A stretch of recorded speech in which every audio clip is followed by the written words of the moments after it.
Hello guys, welcome back to one more mini blog. So storage boxes గురించి ఒక tip అయితే చెప్తానండి ఇవాళ. ఇలాగ స్లిట్స్ పైకి వచ్చే స్టోరేజ్ బాక్సెస్తో మనం రెగ్యులర్గా ఏదో ఒక ప్రాబ్లం ఫేస్ చేస్తూనే ఉంటాము.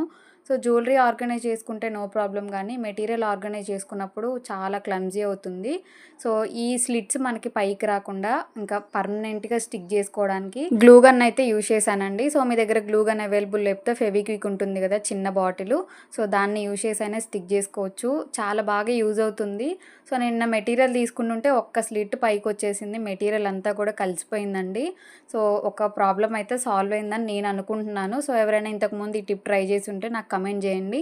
ఇంకా దీనికి బెటర్గా ఏదైనా ఆప్షన్ ఉన్నా కూడా కమెంట్ చేయండి. సో చూసారు కదా, 3 మినిట్స్లోనే గ్లూ అంతా కూడా డ్రై అయిపోతుంది. సో ఇక్కడ మీకు చెక్ చేసి చూపిస్తా చూడండి. నేనైతే 2 మినిట్సే ఉంచానండి. సో చూడండి ఒకసారి, ఫింగర్కి కొంచెం కూడా గ్లూ అయితే స్టిక్ అవ్వలేదు. సో మోస్ట్లీ ఈ టిప్ అయితే అందరికీ యూజ్ అవుతుందని అనుకుంటున్నానండి. వీడియో మీకు నచ్చితే లైక్ చేయండి.